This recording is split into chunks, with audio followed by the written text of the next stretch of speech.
Espero se encuentren ustedes todos muy bien. Y este video va a ser continuación del video anterior, ¿verdad? Que pusimos, es acerca de la consolidación eh, rusa en el Mediterráneo Oriental, es decir, en el frente de Siria, que por cierto ya está terminando la guerra, ¿verdad? Eh, Irán, Irak y Líbano, que pues ahí está bastante involucrado Rusia, como verán ahorita. Y digamos que ahorita ya está terminando pues esa terrible guerra, una guerra que fue una tragicomedia, puesto que como verán ustedes se involucraron varios países, ¿verdad? Y el que nunca falta a todos los pleitos, ya saben ustedes quién es.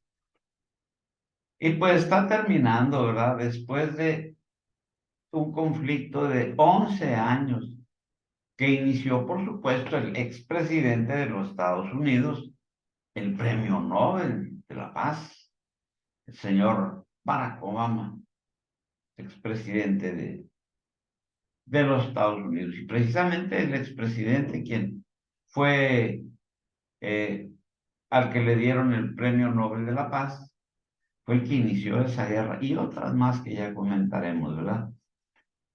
Eh, Poniendo como pretexto, pues, las famosas primaveras árabes que se extendieron a todo Asia Occidental hace 2 décadas. Estados Unidos ha sufrido otro gran revés en Asia Occidental, a medida que el año 2022 llega a su fin. Y el proceso de reconciliación turco-sirio que se desarrolla bajo la mediación rusa debe verse como una saga de traición y venganza. Es decir, esa obra, esa tragedia que, caray, todas las tragedias griegas juntas no tienen comparación. Ankara estuvo bajo una inmensa presión de la administración Obama en 2011 para encabezar el proyecto de cambio de régimen en Siria.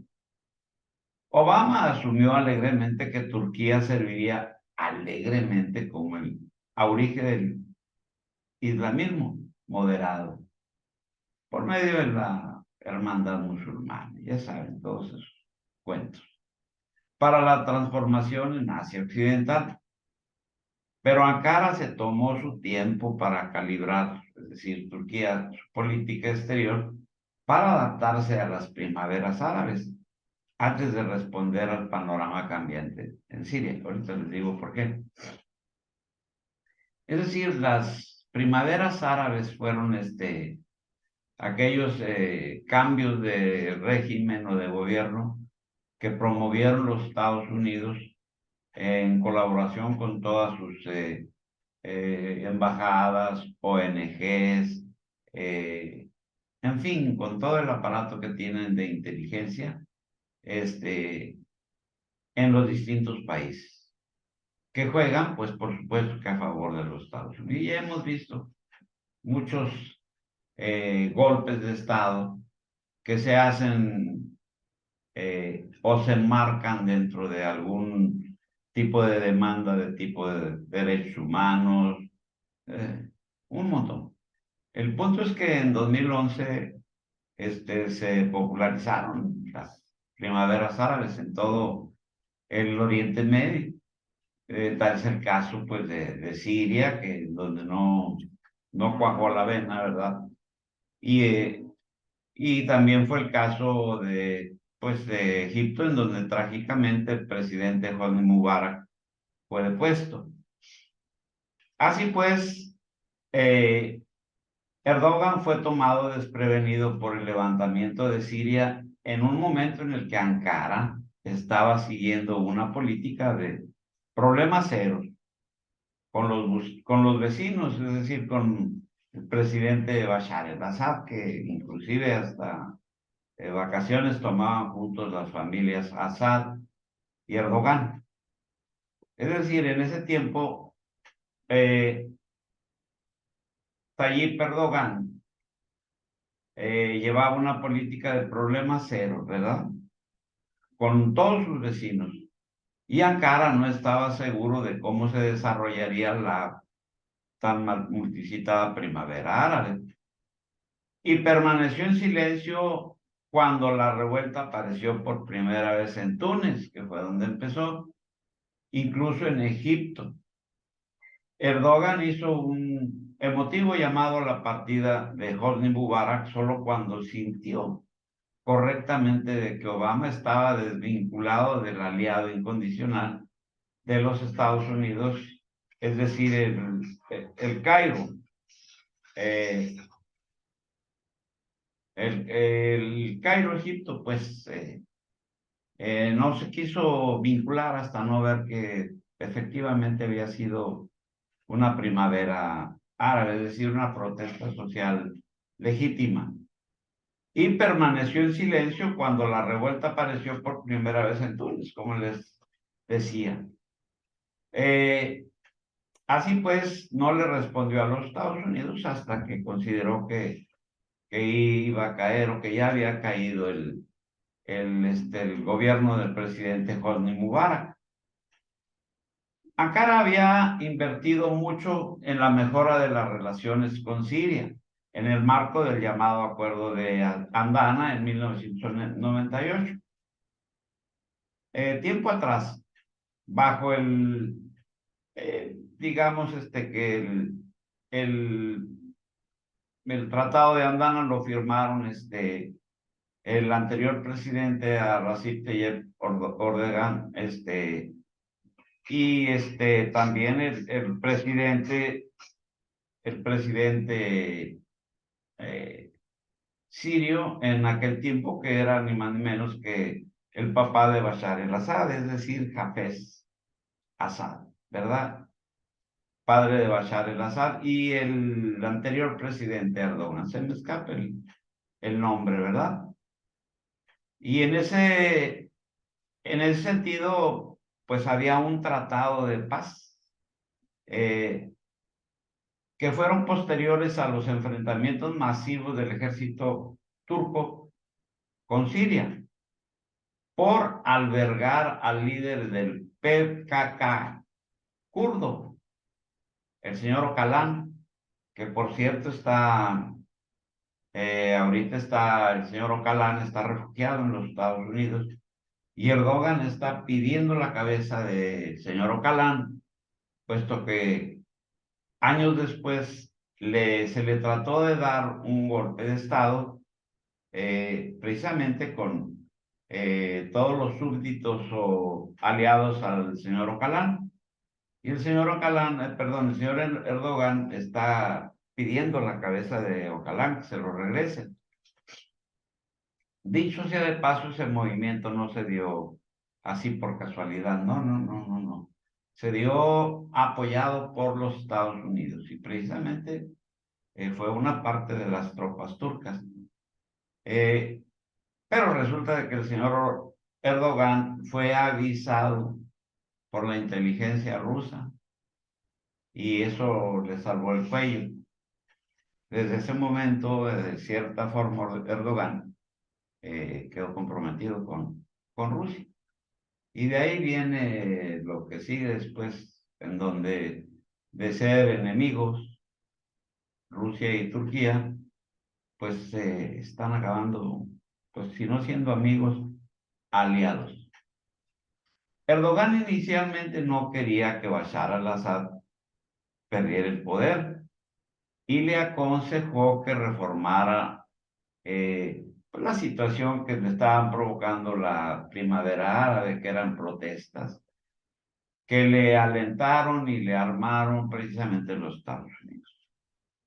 Y resulta de que Erdogan le pedía a Bashar al-Assad que hiciera reformas, puesto que la llevaban muy bien. Las familias de Erdogan y Assad es decir, los dos presidentes turco y sirio, solían pasar vacaciones juntas.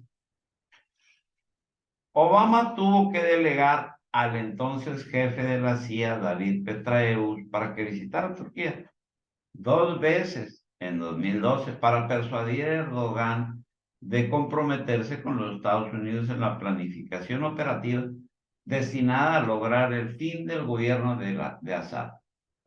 Es, es decir, Assad, Moscú. Assad se tiene que ir. Era la frase que se usaba.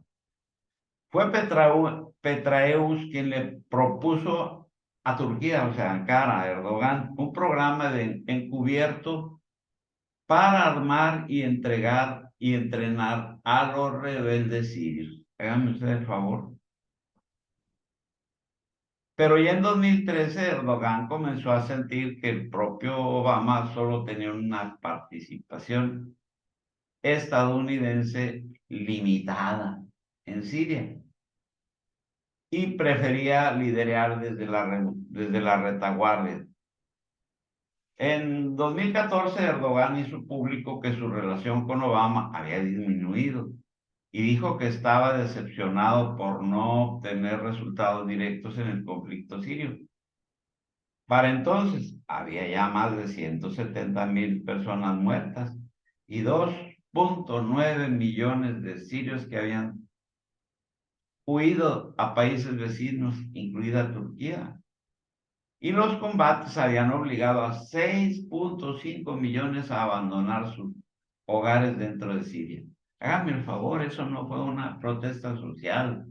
Eso, en eso ay caray, se, se juntaron muchos países, varios de ellos vecinos, es decir, Arabia Saudí, Qatar, Emiratos Árabes Unidos, que fue el que más dinero le metió al juego para financiar a esos muyahidines, luchadores freedom fighters, así, entrecomillados, que no eran más que mercenarios que llevaron a la población siria a la destrucción. Y ahorita les voy a compartir un mapita para que ustedes vean cuál era el grado de involucramiento. Vamos a buscarlo por aquí. Y cómo estaban compuestas las fuerzas rebeldes así entre comillas, porque estaban realmente involucrados varios países.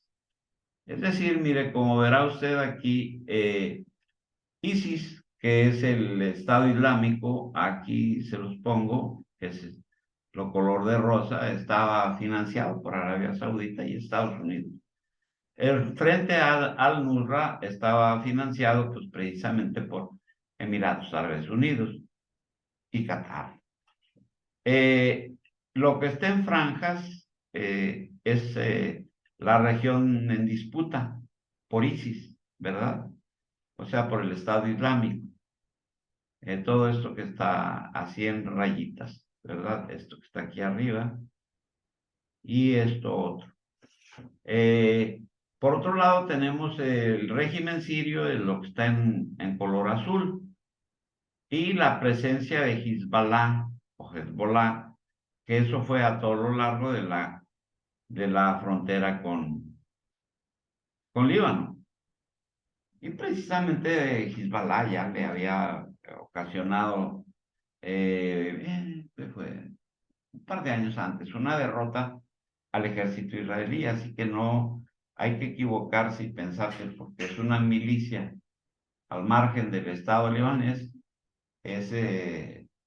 son soldaditos de poca monta, ¿no? Lejos de eso, son fuerzas muy bien entrenadas. Bueno, ellas le hicieron frente eh, precisamente a los guerrilleros, entrecomillados, apoyados pues precisamente por Irán. Irán fue el que patrocinó a a Hezbollah, que dicho sea de paso, después ya estaban peleando ya codo a codo en esta zona con el ejército sirio. ¿Por qué Rusia se involucra en esto? Vamos a aprovechar que tenemos aquí el mapita. Ahorita se los voy a referir, pero ¿por qué? ¿Por qué se da el involucramiento de Rusia? Bueno, pues precisamente porque en esta región, en este puerto, que se llama Tartus, Rusia tenía o tiene, una base aeronaval muy grande, ¿verdad? En Tartus, que la tenía ya desde la época de Hafez Assad, padre de Bashar el-Assad. Luego entonces se iban a tocar, pues estaban tocando ya sus intereses directos, puesto que al cambiar el régimen, al caer eh, Bashar el-Assad, pues en automático el gobierno que lo tomara le iba a quitar eh, precisamente los permisos de la base de Tartus. Y posterior ya cuando empieza el conflicto y cuando ellos se involucran directamente, se hace otra base aeronaval por aquí pegadita, de nombre Jamenei. Y así pues, esto se los muestro porque quiero que se den cuenta de que no fue una, una revuelta de protestantes por cuestiones de derechos humanos, no fue una guerra en todas formas. Es decir, estuvieron involucrados más de 40 países, como suena. Y aquí veremos también rebeldes kurdos, que está por aquí, ¿verdad? Que estos son los de esta zona, aquí, ¿verdad? Aquí. Ahí, pues, rebeldes kurdos, y en lo amarillo, rebeldes precisamente también kurdos, que querían quitarle toda la parte amarilla y la parte esta verde, unos quitárselos a Siria y los otros desde aquí atacando a Turquía, y Turquía invade esta zona, lo que ven ustedes en amarillo. Así pues, que no nos vengan con el cuento de que se trató de una cuestión de una primavera árabe, que se trataba de derrocar al gobierno porque había atacado a la población civil, y no, fue una guerra, eh, caray, que pues, todavía en este momento rebasa la cantidad de muertos que ha habido en Ucrania. Entonces, no fue una guerrita. Y esto se les paso este mapita, ¿verdad? Para que vean ustedes que no se trató nada más digamos, déjenme quitar este mapa. Bueno, que no se trató nada más de una acción pequeña, no. Obviamente de este lado, el lado occidental, nunca nos informaron, siempre nos dijeron que eran freedom fighters, luchadores por la libertad. Tonterías. Se trató de una intervención militar de muchos países para derrocar precisamente al régimen de Bashar al-Assad.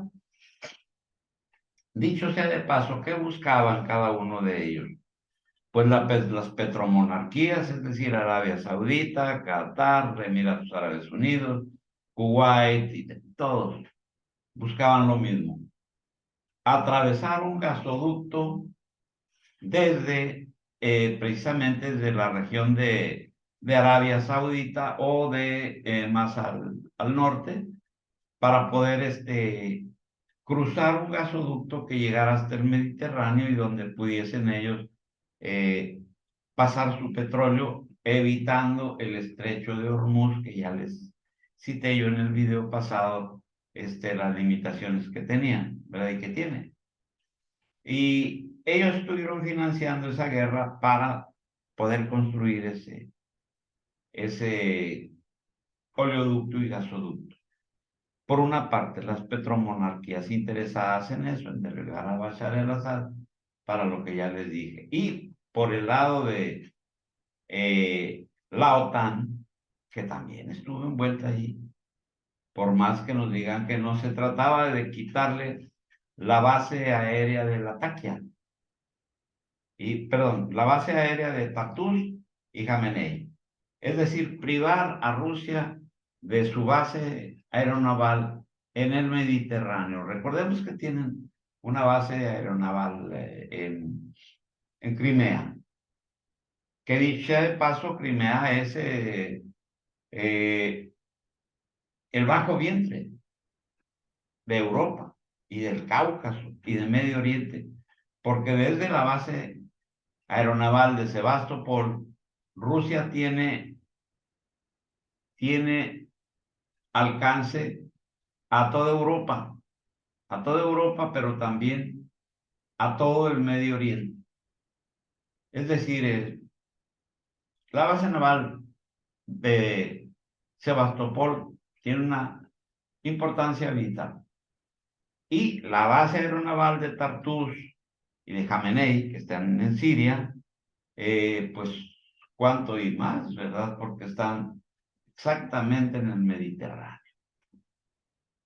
Y de ahí, pues, que le quitaran esa base a Rusia era tocar sus intereses muy seriamente.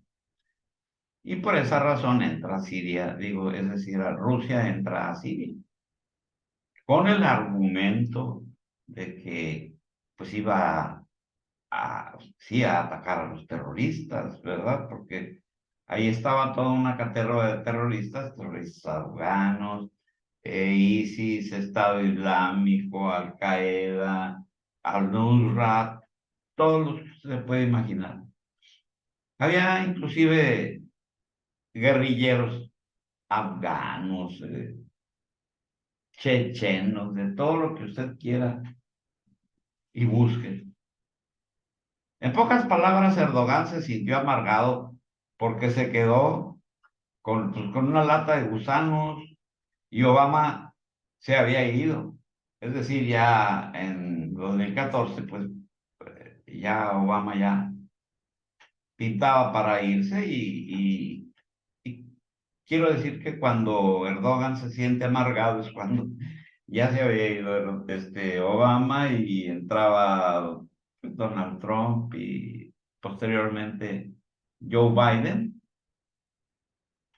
Ya se había ido pues el promotor, el Premio Nobel de la Paz, el que va a hacer la paz, es decir, paz, paz, paz, paz a balazos allá. Y ya con Donald Trump cambia la jugada. Ya Obama se había ido. Peor aún, el Pentágono comenzó a alinearse con los grupos kurdos sirios vinculados al PKK. ¿Qué significa esto? Los Estados Unidos, es decir, el Pentágono empezó a armar a los kurdos sirios, que son los que por décadas se han dedicado a hacer guerrilla, pues precisamente en, en el Kurdistán sirio y en el Kurdistán turco. Es decir, el Kurdistán es una franja de terreno que va desde Siria, pasando por la frontera con Turquía y llegando hasta Irak. Luego entonces, Kurdistán ha estado peleando su independencia desde hace muchos años. Pero cada área del Kurdistán la ha peleado con el país vecino, es decir, los kurdos iraquíes pelean su terreno pues con Irak. Los kurdos que están en la frontera con Turquía, que es el PKK, hacen guerrilla y atacan a Turquía. Y los kurdos que están en el lado sirio, pues esos hacen guerrilla contra Siria y tienen territorios tomados. De ahí la razón de que, pues, Barack Obama le regresó una gusanera, ¿sí? Porque lo dejó embroncado con Siria, o sea, con su antiguo compadre, aliado, whatever you want to name it, y lo dejó embroncado. Tras eso, se pone a armar a los kurdos, los dejó auténticamente con un puño de gusanos. En octubre de 2014, Estados Unidos comenzó a proporcionar, suministrar a las fuerzas kurdas y en noviembre de 2015, fíjese nada más la desfachatez, se desplegaron fuerzas especiales de Estados Unidos en Siria, sí, para defender terroristas y eh, a los kurdos, así, así como usted lo oye. De hecho, desde entonces Erdogan había estado protestando en vano porque Estados Unidos, un aliado de la OTAN, se había alineado con grupos terroristas, los kurdos sirios, conocidos como YPG, que amenazaban la soberanía y la integridad de Turquía. Es decir, Estados Unidos, aplicando la vieja frase romana de divide y vencerás, pues pone en pleito a Turquía con Siria y después pone en pleito a los turcos contra Turquía y aún hay más. En ese contexto que fue que tuvieron lugar las dos reuniones en Moscú el miércoles, que pasó ya en 2022, eh, entre los ministros de defensa y los jefes de inteligencia de Turquía y Siria. Es decir, Rusia ahora junta a Turquía y a Siria para que hagan ya las paces, para que Recep Tayyip Erdogan ya no proporcione armamento ni esté ocupando territorio sirio. Vaya, que retroceda y que Siria también deje de atacar a las tropas turcas y que se concentren, pues sí, para atacar las fuerzas de ocupación estadounidenses que están pues, precisamente en Siria. Y así pues lo reúne, ¿verdad? Reúnen a los diplomáticos turcos y sirios en Moscú, en presencia de sus homólogos rusos, o sea, los rusos de Réferis. El proceso de reconciliación de Erdogan con Assad es esencialmente la dulce venganza por la traición estadounidense, que no solamente metió tropas en contra de Erdogan, sino que también le trató de dar un golpe de Estado, que fue salvado por la inteligencia rusa. Y es una dulce venganza por la traición estadounidense. Erdogan buscó la ayuda de Rusia, el país enemigo, arquetípico en la mira, los Estados Unidos y la OTAN, para comunicarse con Assad, que según esto es un paria a los ojos de los estadounidenses. Y pues la matriz es evidente. Eh, ya ve, usted declaran un dirigente o un país paria a alguien que empiezan a atacar. Y así resulta de que los rusos logran que haya digamos, una primera fase de acuerdos entre dos contrincantes. Y pues la fotografía es evidente, ¿verdad? Y el jueves el ministro de Defensa turco Hulusi Akar dijo en la reunión en Moscú, discutimos qué podíamos hacer para mejorar la situación en Siria y la región lo antes posible mientras aseguramos la paz. Eh, mientras se logra eso, ¿verdad? La región lo antes posible mientras aseguramos la paz y la tranquilidad y la estabilidad.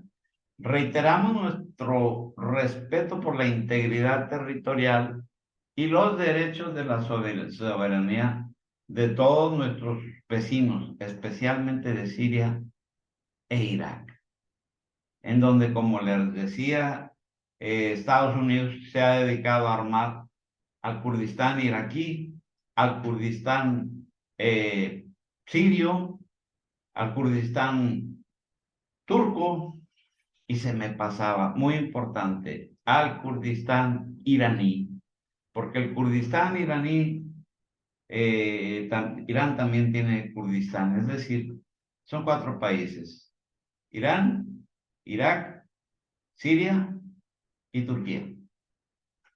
Y los Estados Unidos pues ha estado metiendo ahí armamento y asesores militares, ya sabe usted, soldados disfrazados, eh, y haciendo el gran negocio con las armas y por supuesto que metiendo en bronca a todos los países unos con los otros. Ya conocemos cómo se las gastan. Y de ahí el cambio de actitud, el cambio de discurso de los turcos, que dicen, reiteramos nuestro respeto por la integridad territorial y los derechos de la soberanía de nuestros vecinos, especialmente Siria e Irak.